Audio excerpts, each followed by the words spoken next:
I gained 50 pounds during pregnancy and told my boyfriend I felt trapped. I'm Maya, and what happened next still haunts me every single day. After gaining the weight, I felt like I'd lost myself. For the first time in our relationship, I started thinking Ryan, my boyfriend of 5 years, just wasn't enough anymore. Ryan was a freelance artist, worked from home, and had an old van. Nice guy, but nothing special. When I was pregnant, he felt like a miracle. Now he felt like settling. The new attention from other women at the park where I'd take our baby was intoxicating. There was this successful business owner who kept complimenting my curves. A young doctor at the hospital where I'd go for checkups who asked for my number. Men with ambition, money, futures that sparkled.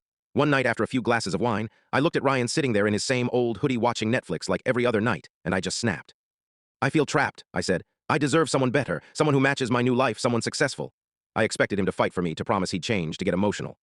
Instead, he just nodded slowly and said, "You're absolutely right, Maya. You do deserve better." I was shocked he agreed so easily. The next morning, I woke up to find his art supplies gone and a note saying he'd moved out to focus on his career. For 2 weeks, I felt free. I went on dates with a business owner. The doctor took me to expensive restaurants. I posted photos online showing off my new life. Then I decided to clean out our old apartment. While going through Ryan's art supplies, I found a sketchbook labeled Maya's Journey. Inside were hundreds of sketches of me during pregnancy, notes about my favorite foods, and receipts for takeout. At the bottom was a handwritten letter dated from the day I got pregnant. Day 1, Maya said she feels trapped. She's been so anxious about her body, hiding from mirrors, making excuses not to go out.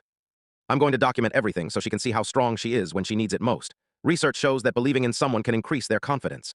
My hands were shaking as I kept reading. He'd been documenting every part of my journey. Money spent, plans made, small encouragements orchestrated. The final entry was dated just 1 week before our fight. Maya's gaining confidence today. She looks beautiful, but more importantly, she's smiling again. My phone rang, Ryan's name on the screen. With trembling fingers, I answered. "I spent 2 years and my savings making sure you felt loved," he said quietly. "I used our savings to take care of you and our baby. I could barely breathe. You're right, though," he continued. "You deserve someone better. You deserve someone who wouldn't have given up his own dreams for yours." The line went quiet for a moment. "I just wanted you to know that everything you accomplished, you earned. I just made sure you had every tool you needed to succeed. Because that's what love is, being willing to become invisible so the person you care about can shine." He hung up. I sat on the floor surrounded by evidence of a love so deep I completely missed it. All those months, I thought I was transforming myself. Ryan had been transforming his entire life around supporting mine. I tried to call him back, but he had changed his number. 6 months later, I saw his art exhibition announcement on social media. He was smiling, and his art was beautiful.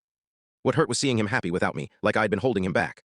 I realized then that I hadn't gained 50 pounds. I'd gained a new perspective on love.